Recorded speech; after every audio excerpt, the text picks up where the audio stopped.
Before we dive into this shocking story, make sure to hit that subscribe button and turn on notifications. Trust me, you do not want to miss what happens next. This is one of those real-life tales that will make you question everything you think about power, respect, and karma. Now, let me tell you what went down. It all started on a crisp Monday morning in downtown Atlanta, where towering glass skyscrapers reflected the ambition and ego of the corporate world. Jonathan Mercer, the CEO of Mercer Tech, was the kind of man who believed the world revolved around him. Suited in tailored navy blue, cufflinks shining, hair combed with meticulous precision, he strutted through the main lobby like he owned not just the building, but the city itself.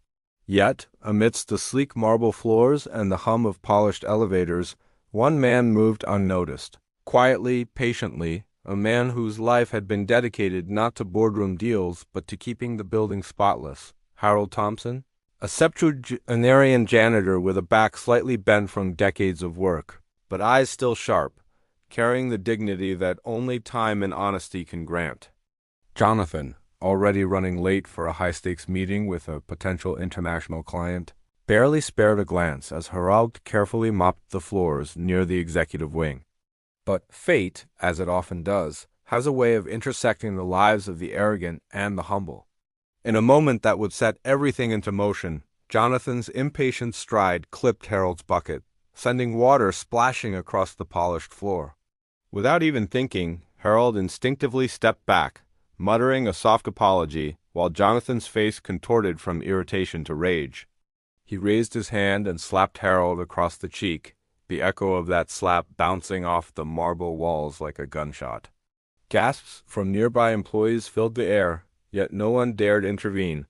The CEO, red-faced and furious, stormed past, muttering about incompetence, leaving Harold frozen, both in shock and in a quiet, simmering anger that was more about injustice than injury. What Jonathan didn't know was that Harold's presence in that building was not just symbolic. He had spent decades observing, listening, and learning the patterns of Mercer Tech, witnessing countless deals, backroom conversations, and the human flaws hidden beneath polished smiles.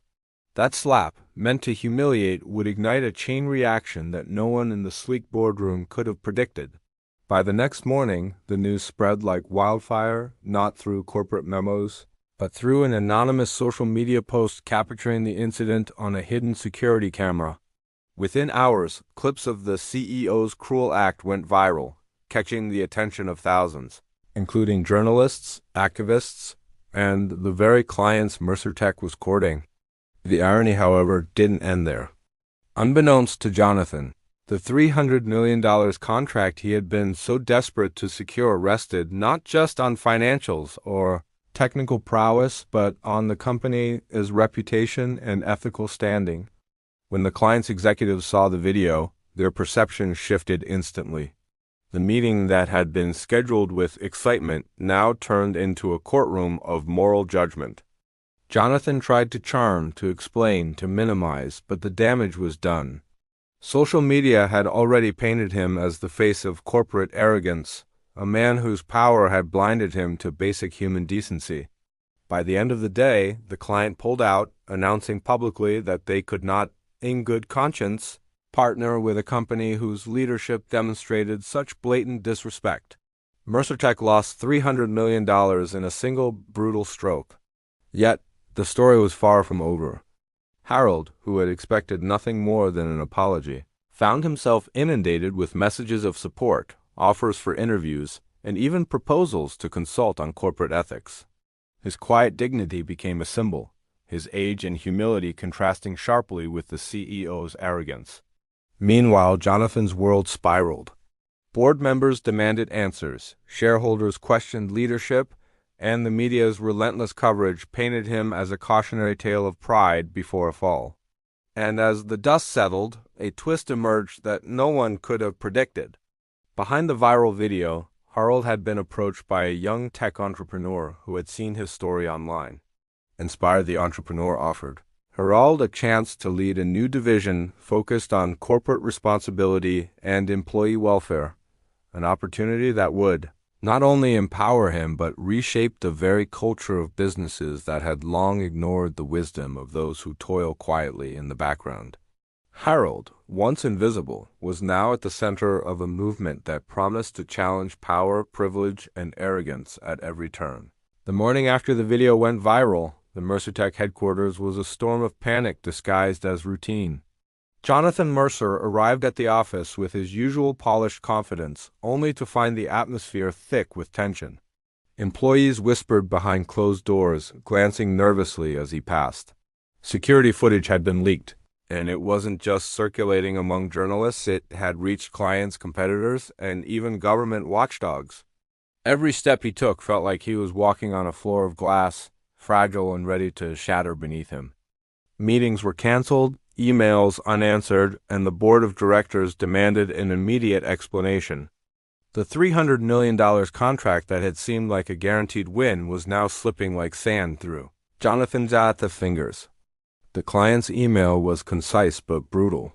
Due to recent events, we must withdraw from any ongoing negotiations with Mercertech. We value ethics and respect in all partnerships. Meanwhile, Harold went about his day with a quiet resilience. The slap had left a red mark, but the emotional impact was far more profound for Jonathan than for him. Within hours, Harold's story had been picked up by national news outlets, highlighting the stark contrast between corporate arrogance and the dignity of the everyday worker. Social media exploded with support for Harold, with hashtags trending like #justice for Harold and #respectworkers. People were sharing their own experiences of mistreatment at work, turning Harold's story into a movement rather than a single incident. Emails poured into his inbox, some from journalists wanting interviews, others from activists seeking advice on labor rights, and even a few from executives seeking guidance on improving company culture. Harold, who had spent decades cleaning floors and emptying trash bins, now found himself at the center of a story that had captivated an entire nation. Jonathan's attempts to control the narrative were desperate and transparent. He released a statement calling the slap a momentary lapse in judgment and promising to review internal policies and sensitivity training. But in a world dominated by viral content, words carried little weight compared to video evidence. The clips, seen by millions, painted a clear picture of entitlement and cruelty, leaving Jonathan's explanations hollow. Investors started calling, demanding damage control and transparency. Internal morale plummeted. Employees who had once admired Jonathan now avoided him, uncomfortable in the presence of a man whose public image had been shattered overnight. In a surprising turn, Harold received an unexpected call from a former client of Mercertech who had been watching the news. The client explained that they had been impressed not only by the viral video but by Harold's calm dignity and professionalism. They proposed a partnership for a new project focused on ethical leadership and corporate responsibility, suggesting that Harold could help shape the company's approach to employee welfare and ethics. Harold, cautious but intrigued, agreed to meet. He realized that this was not just about revenge or public recognition, it was about using the moment to make a real difference in a world that often ignored the humanity of the overlooked and underappreciated. As Harold's influence grew, the consequences for Jonathan intensified. The board of directors, already uneasy, demanded a full internal review. External consultants were brought in to assess the company's culture, client relations, and leadership accountability. It became clear that Mercertech's reputation had been severely damaged, and reversing the public perception would require more than financial compensation. Each day, the headlines became more damning. CEO slaps elderly employee, Mercertech's reputation in crisis. $300 million contract lost due to CEO's misconduct. Employees speak out about toxic leadership. Jonathan, once untouchable, was now the subject of ridicule, scrutiny, and moral judgment. Adding another layer of twist, an anonymous whistleblower within Mercertech revealed that Jonathan had been engaging in questionable business practices to secure high-profile contracts, cutting corners in ways that might have legal consequences. The company faced not only reputational damage, but the possibility of investigations that could uncover financial and ethical misconduct. Meanwhile, Harold, who had never sought fame or fortune, was being offered opportunities to consult with other corporations, speak at conferences, and mentor executives on respect, integrity, and accountability. The very system that had once ignored him now sought his wisdom. And just as the pressure mounted, a dramatic turn reshaped the narrative entirely. The client who had canceled the $300 million contract announced they were willing to reconsider, but only if Mercertech replaced Jonathan with someone committed to ethical leadership. Jonathan, blindsided and powerless, had no choice but to confront the consequences of his actions. The slap, intended as a minor assertion of dominance, had triggered a chain reaction that injured not only his personal reputation, but the very survival of his empire. Harold, on the other hand, moved forward with quiet strength, his presence a reminder that dignity, patience, and integrity often wield more power than wealth, influence, or arrogance. By the middle of the week, the entire city seemed to be talking about the slap. Mercertech's stock price wavered as investors panicked, and social media was relentless. Every conversation, every headline, every comment thread reminded Jonathan of the consequences of a single impulsive act. The CEO, once confident and untouchable, now spent hours hiding from calls, rehearsing apologies, and trying to placate the board. Yet, nothing seemed enough.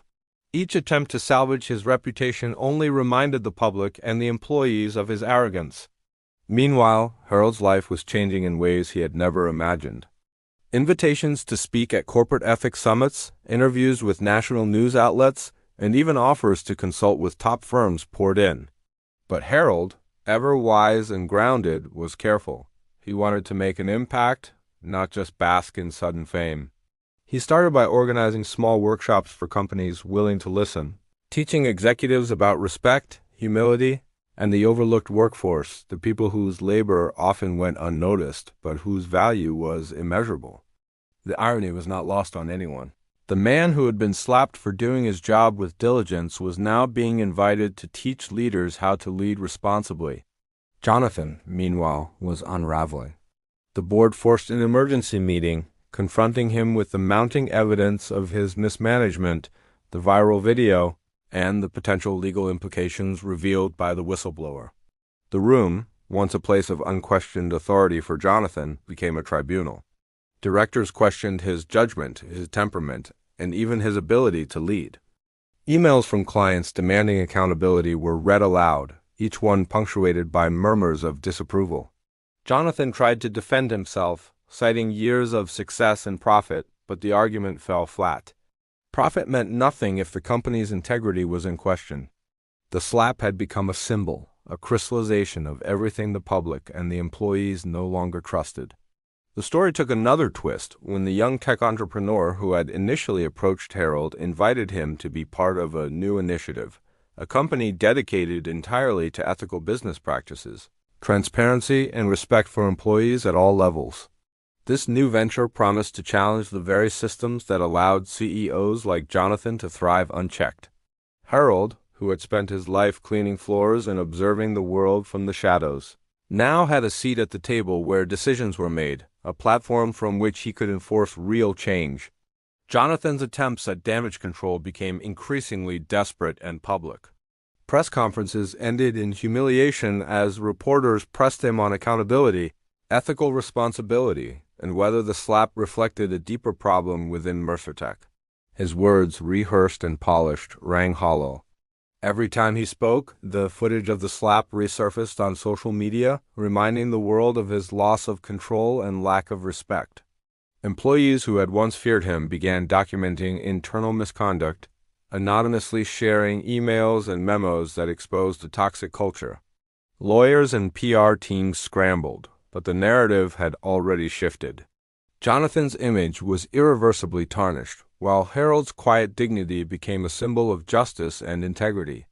The $300 million contract loss, initially seen as the worst consequence, soon seemed minor compared to the ongoing damage. Clients canceled smaller deals, Partners reconsidered collaborations, and the media dug deeper, uncovering past incidents of arrogance, favoritism, and ethical lapses within Mercertech. The company's very foundation began to shake, and Jonathan, once a titan of industry, faced the reality that his own hands had triggered a perfect storm. Amid this chaos, Harold remained calm, strategic, and deliberate.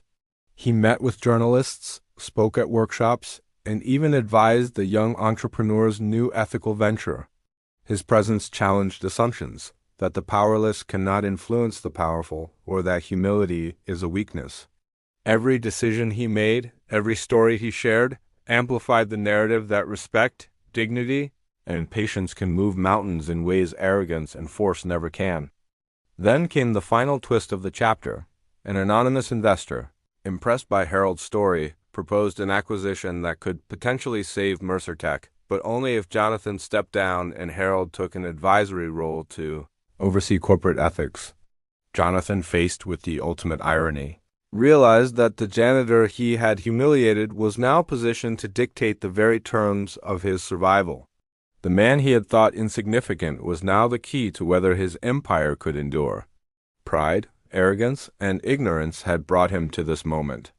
Harold, steady and dignified, became the arbiter of justice not through vengeance, but through quiet competence, moral clarity, and the respect he had earned effortlessly.